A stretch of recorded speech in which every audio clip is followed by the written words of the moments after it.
went to the Islamic Center of Washington, D.C., and proclaimed that Islam is a religion of peace. At the time, the remark was barely a cause for controversy. Instead, it was greeted by most as a call to civility, a note of sanity, a warning to fanatics who might consider taking revenge on some innocent Muslim women shopping for groceries in a headscarf. But now, 9 years later, President Bush is widely accused, in retrospect, of having succumbed to a momentary case of political correctness. Many people now believe that his Islam is peace remark was born either of ignorance or of expediency. It did not even take another successful act of terrorism to set off the season we just lived through, the endless summer of holy war. The instigation was a proposal to build the mosque at Ground Zero, or, if you prefer, the mosque at the old Burlington Coat Factory in the financial district. What ensued was nothing less than a referendum on Islam. My work means that I travel around the United States asking total strangers a lot of nosy questions about religion. I've found that this question, is Islam a religion of peace, more than any other, is now the one on people's minds. But let's acknowledge that to many, the question before us tonight is either absurd or offensive. To one camp, the question is absurd because the answer is patently obvious. Just look at the headlines, they say. If 9/11 is not convincing enough, what about the suicide bombers in Iraq, Afghanistan, Israel, Spain, Pakistan, and for God's sake, even a tourist retreat like Bali? They say, what about Major Nidal Hassan, a psychiatrist in the US Army who shot his own colleagues at point blank after he spent years studying and reflecting on his Muslim faith? Was he under the influence of psychosis or of Islam? They ask, why do honor killings seem to be a Muslim phenomenon? How could a religion of peace permit a father to order the death of his own daughter? This camp says not only is Islam not a religion of peace, it is intrinsically a religion of violence. The question is absurd, the case is closed. Yet there are others who consider the Islam and peace question not so much absurdly obvious as utterly offensive. This camp asks, how can you condemn an entire faith, a religion followed by nearly 2 billion people, because of the atrocities committed by its fringe extremists? They ask, why blame the faith when the terrorists are clearly driven more by political ideology than by theology? They ask, why do we not apply the same judgment reserved for Islam to other religions? Why didn't the ethnic cleansing of Bosnia-Herzegovina prompt widespread rumination on whether Serbian Orthodox Christianity is a religion of peace? When Roman Catholic priests and bishops were complicit in the genocide in Rwanda, the world did not blame Roman Catholicism, but the blame fell.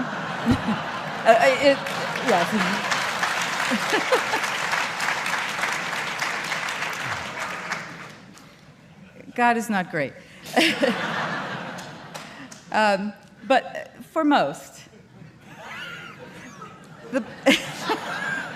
except for your wide readership, the blame fell on a few rogue clerics.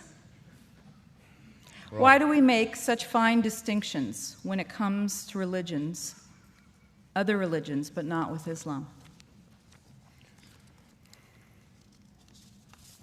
This camp asks, isn't the Old Testament laced with calls to violence as explicit as those in the Quran? Why do we explain away the warlike verses in Deuteronomy and Leviticus as a product of their time and culture when we do not excuse the sword verses in the Quran? Whether you think the question before us tonight is absurd or offensive, no matter which camp you're in or neither, or whether you think it's appropriate, I'm hoping that what we accomplish tonight is to cause every one of you at least one disconcerting moment in which the preconception you arrived with is shattered. So our format tonight will allow Mr. Hichens and Mr. Ramadan each 10-minute opening statements, followed by a brief rebuttal. And we'll have a longer period for discussion, and then open it up for questions. I hope you'll have some good ones. I have no tolerance for any interruptions, though I don't expect that, but if we do, we have ways to handle them. And also a reminder to turn off your cell phones so we're not serenaded unnecessarily. So we agreed very congenially before we began that Mr. Hichens would begin. Thank you. Let me.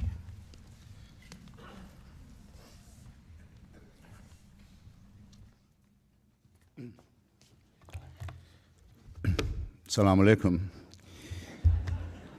Shalom. Welcome back to the United States. Thank you, Laurie, for your introduction. Thank you very much, ladies and gentlemen, for coming. I have to be brief, so I'll be terse.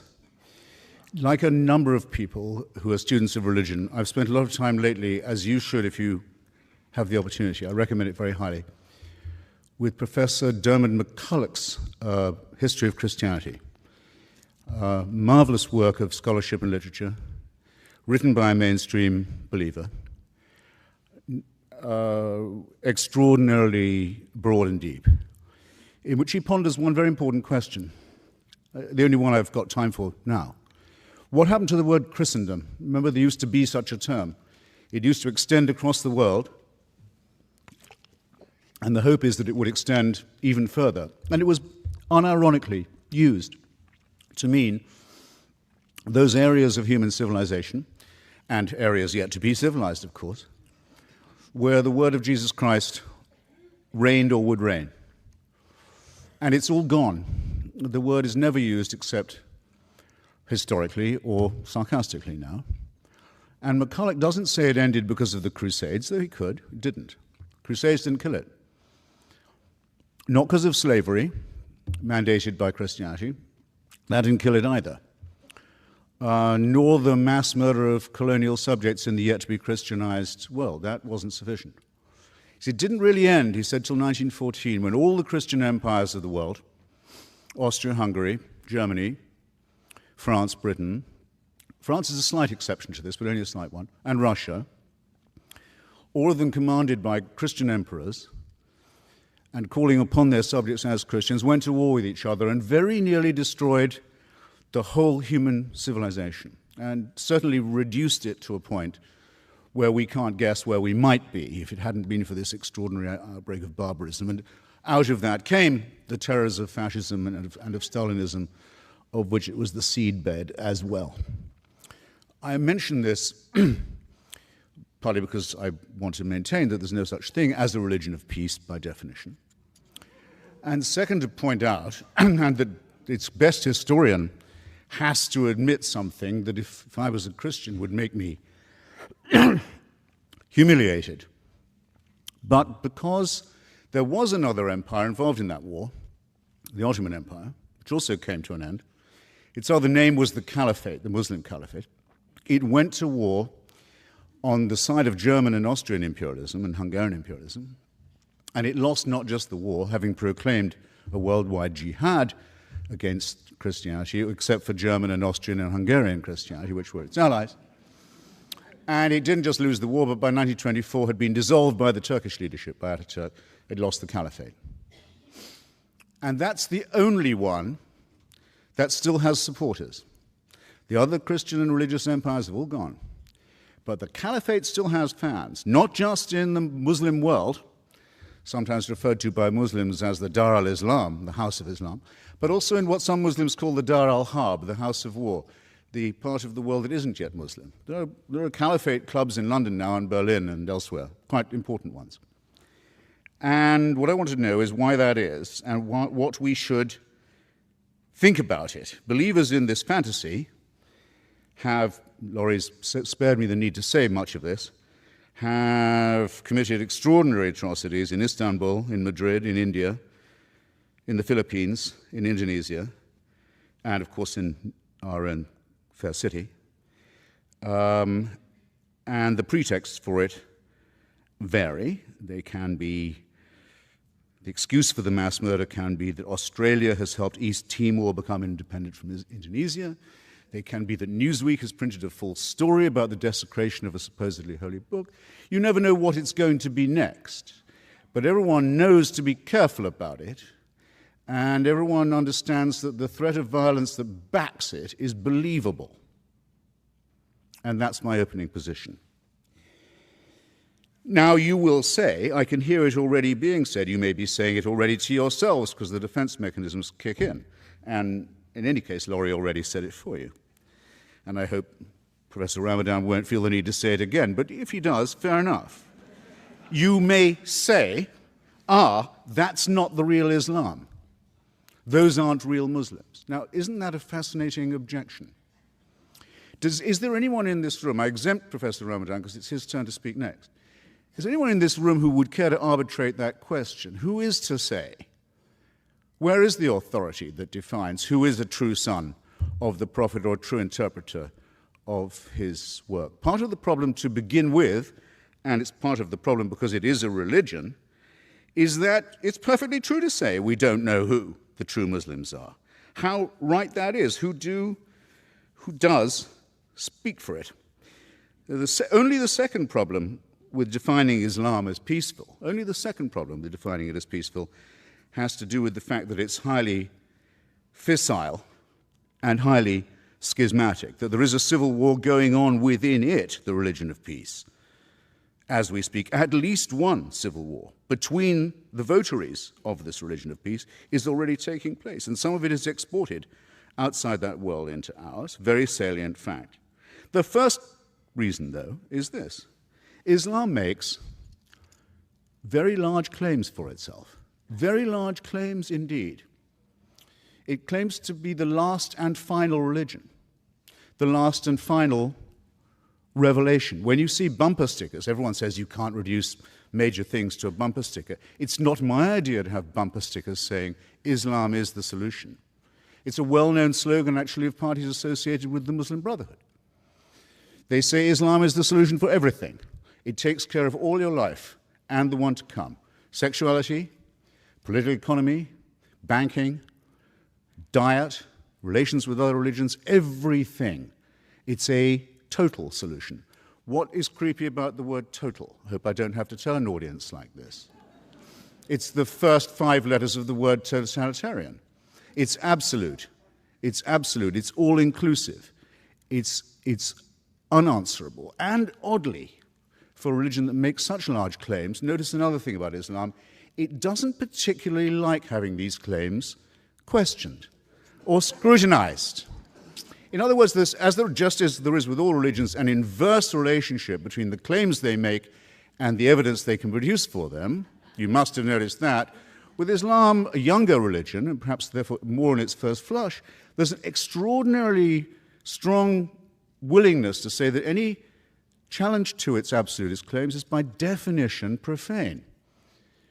And profanity and blasphemy can be the antecedent to very severe punishment, and often are, for Muslims and for non-Muslims. And this is not a road of peace in my submission. Thus my first point completed.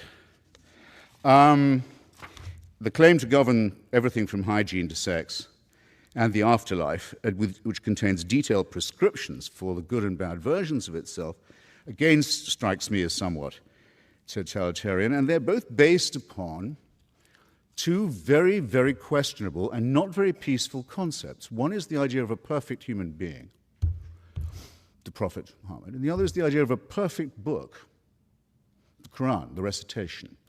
Now, the category perfect human primate or mammal and the category flawless book that could possibly not use any kind of change, revision, or editing are categories that do not exist. There are no members of these categories. Therefore, any challenge to this faith is bound to lead to heresy and to schism, and does. And just as all forms of absolutism and totalitarianism, leader worship and revealed truth, unalterable text, always do, because they can break, perhaps, but they cannot bend. And thus the latent potential of violence between them, among them, as well as within them, is very great. And at any moment, someone is in danger of being accused of being an apostate or an unbeliever. This week, the Coptic Pope of Egypt, Pope Shenouda, who represents 10 million Egyptians, was hustled onto Egyptian TV. He's not asked on all that often. I don't think he was even asked on this time. I think he was told he'd better come on. Why is the leader of Egypt's huge Christian minority suddenly compelled to make a TV appearance? Because one of his bishops had said in an interview that he thought that some of the verses of the Quran showed signs of having been added later on and to have been later accretion. And Pope Shenouda was forced onto the television to say, it's not that that didn't happen, it's it couldn't have happened. It shouldn't even be discussed. So that it has to be claimed even by non-Muslim subjects of a Muslim state that there is, after all, because no Christian claims this about the Bible anymore, no Jew claims it about the Pentateuch. After all, yes, there is just one book that's completely word and letter perfect from the first time it was not even written down, but recited. Now, demands that you believe the impossible do not lead to peaceful outcomes. Nor do they lead to peaceful or tolerant regimes. And I'm not going to ask you which Muslim country you would like to live in. I don't know whether Professor Ramana will tell us which one he would pick if he had to, because I don't have to ask you a question like that, because it's already in your mind. Can you wind up now? Yes, I can. I can, yes, and will. Shall, in fact. Sexual repression doesn't lead to peace. The idea that women are inferior to men is a profound cause of unease, let's say the least of it. All religions make some form of this claim. Islam seems to make it less apologetically than most. Claims that the world will come to an end in an apocalyptic form, which will lead to the victory of one religion or another, are not peaceful either. It's possible, perhaps, I haven't exhausted all my remarks, that the endless teaching of battle stories to children and the stories of lethal feuds from 7th century Arabia don't lead to peace, or the forcing of children to memorize and retell such stories by rote doesn't lead to peace either. It's arguable that peace isn't attainable at all. It may be arguable in some forms, that sometimes in places that religion isn't even desirable, but it will not come by the fanatical adoption of a man-made text and a man-made supreme leader. Nothing but war and tyranny has ever come from the adoption of formulae like these. The only way to moral and intellectual satisfaction, even temporary, perhaps only temporary, but of any kind at all, comes to those who are willing to take the great risk of thinking for themselves at all hazards and trying to share the benefits of that tolerance and that open-mindedness with others. And with that, for now, I'll rest my case. Thank you very much.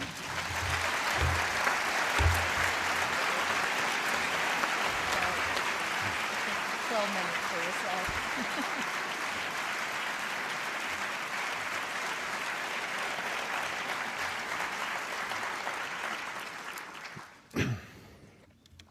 Thank you. First, thank you for this invitation here this evening, and I really also want to thank once again Oxford University Press for organizing my visit here in the States, and I won't forget ACLU and others who helped me to struggle for my rights for being here in the States and being able to speak, to listen, and to contribute to the American debate or the Western debate. And I know that among us, Jamil Jaffer is here, so I want to thank you again for this support. Let me go straight to some of the points, and I'm not going to respond straight away to some of the claims, on all the claims, but during my talk, as it is the introductory speech, let me highlight some of the points. When I got the question, of course, as a Muslim and as a believer, but as someone who is coming from within the realm of religions, it was quite clear that to put it that way was not the right question to ask. Is Islam a religion of peace, or is Christianity, or is Judaism, or is Buddhism a religion or a spirituality of peace? Doesn't mean anything for me. It's not the right question. It's not the accurate question. Not because I think that there is a good Islam and the right Islam, and there are people who are acting in the name of Islam who are not representing what Islam is. This is not my point. I never said that, by the way. But the point for me is really to try to deal with a phenomenon, with religion from within, and to try to understand the dynamics and to understand the trends and to understand the diversity. So just to essentialize one religion by saying it's all about war, it's all about peace, and even, said by George W. Bush, doesn't mean anything for me. So this is one point which is important, but religions and all the religions and Islam among all the other religions are dealing with human beings. And if you deal with human beings, you deal with violence and you deal with peace. You deal with violence because human beings by definition have to do with violence. They have to deal with aggressivity, with wars. And to expect from a religion not to tackle the issue is just to dream of something which is not going to happen. All the spirituality, go for Buddhism or go for the Bhagavad Gita, you deal with violence. So this is it. Now, what is the answer coming from religions and from trends when it comes to violence and to peace? This is the right question for me. Do we have something which is coming and helping us to go towards peace? This is, for me, the right question.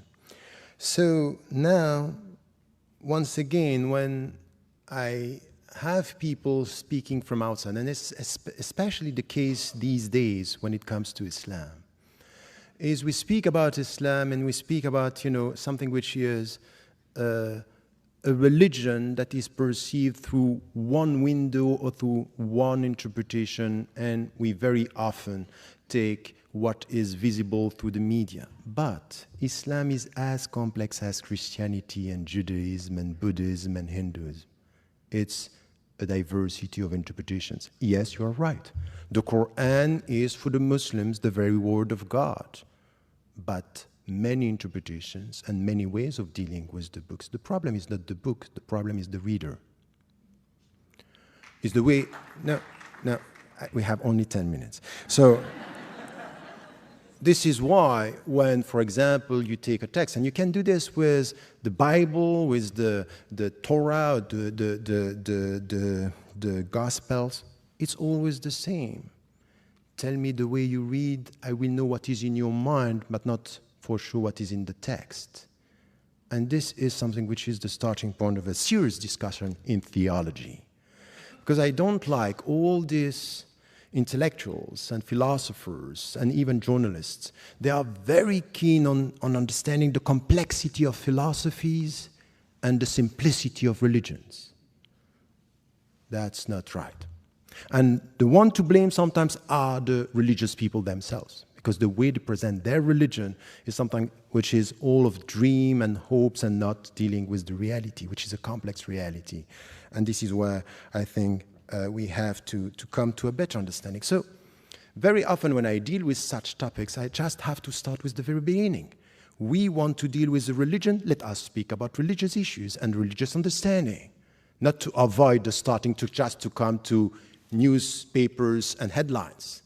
It's not going to help us to understand religion just to go for what is happening in the world. Let us also understand the fundamentals and then come to some of the translation, the historical experiences. Because as much as you can speak about September 11, you can speak about the 16th century under the empire, the Ottoman Empire, which was a great civilization with a diversity, Christians and Jews and even non-believers working and living together. We are always speaking about Andalusia. But we can prove everything with history if we don't get a sense of what are the principles we are talking about. So, for example, coming from a religious viewpoint, I wouldn't say Islam is the religion of peace. I say Islam is the religion for human beings. It deals with peace and it deals with violence. And it helps the people to go from violence towards peace. It's a way towards peace, but it's not a peaceful reality, because we are not peaceful beings. We are all in tension. Just to get that inner peace in us, and this is the starting point of the Islamic philosophy of human being, is really to start with your own self. Look at your heart and tell me if you are at peace or you were at peace. Peace is a process through which you have, it's a process that you get at the end of a self-education. Educate yourself to get this inner peace. This is coming from the universal message of all the religions. You get this in Buddhism, before even speaking, or not even speaking about one God, but you get it in Judaism, you get it in Christianity. Educate yourself to get that peace. So you have to deal with your inner wars and tensions. So this is the way we have to deal with the issue about peace. And the starting point is spirituality. Why? Because at the end of the day, it's really something which is important. And this is the difference that you can find between Islam and the Greek tradition. If you come back to Socrates, Socrates was saying your body in itself is bad. And this is why you have the soul helping you to educate your body and to master your body. In Islam, there is nothing like that. Your body is not bad, is not good, and your soul is not bad, is not good. It depends on what you are going to make out of it. It's your responsibility because you are free. Your dignity is in your freedom, and you have to use your freedom to make it bad or to make it good. Take the good decision for your body, that's good. Make the bad decision, that's bad. So it's all a question of educating yourself with your own body.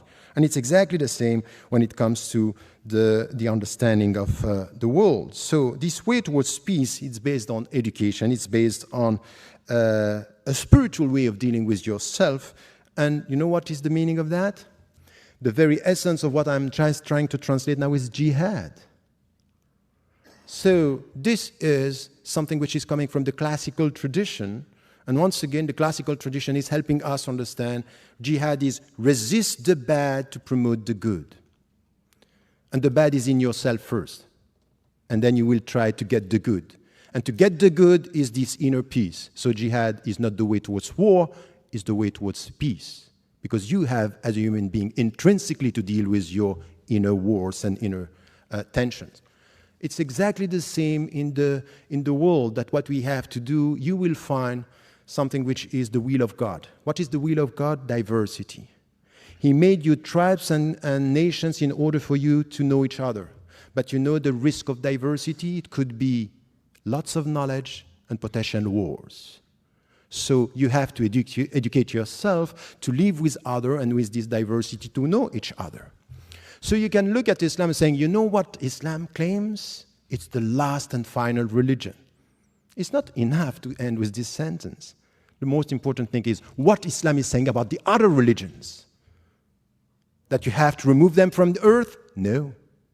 He made you tribes and nations in order for you to know each other. So respect the Christians, respect the Jews, respect the people who were before you. So it's a call towards respect that you find also in the texts.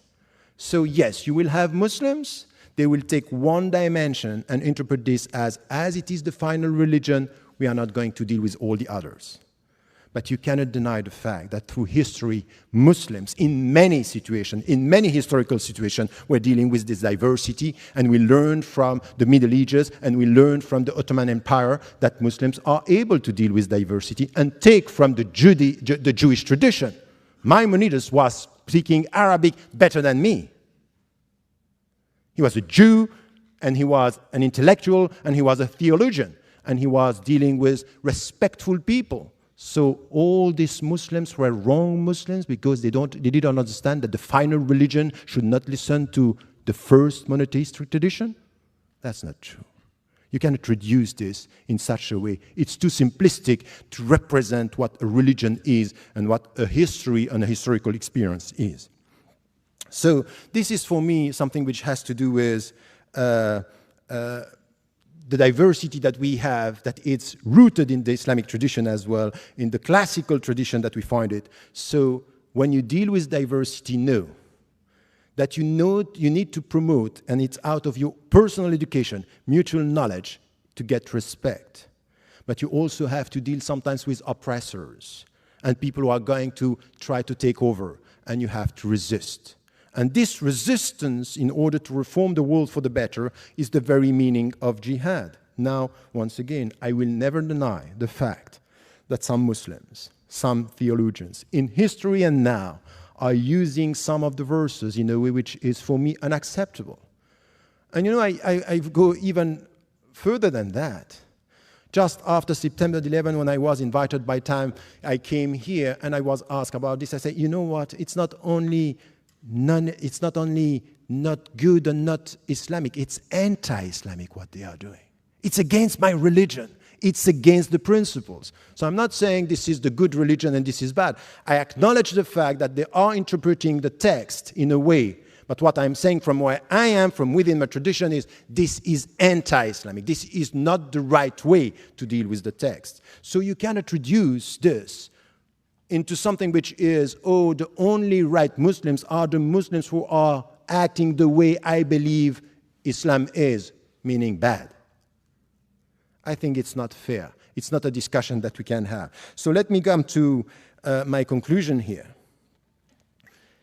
At the end of the day, if you go through the text and you understand the philosophy of this way towards peace, dealing with your own wars and inner tensions and the tensions within the society, you will find interpretations within Islam that are promoting something which has to do with peace without avoiding violence, because we all have to deal with our violence.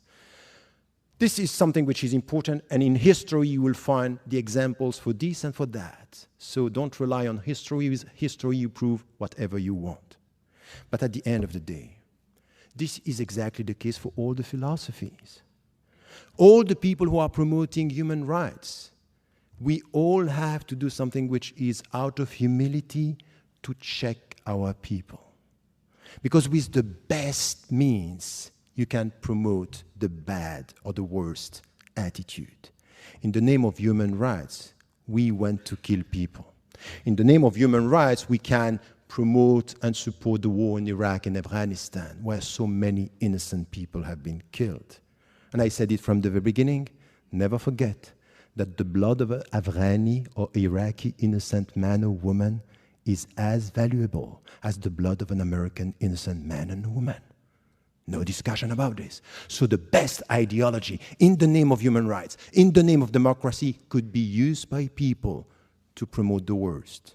So let us be humble, instead of criticizing one religion and one ideology, to know that in our universe of reference, you will find people using our texts, our values, sometimes for the good and sometimes for the bad, sometimes for peace and sometimes for war, sometimes for dignity and sometimes for money, sometimes for protecting freedom and sometimes for geostrategic interests.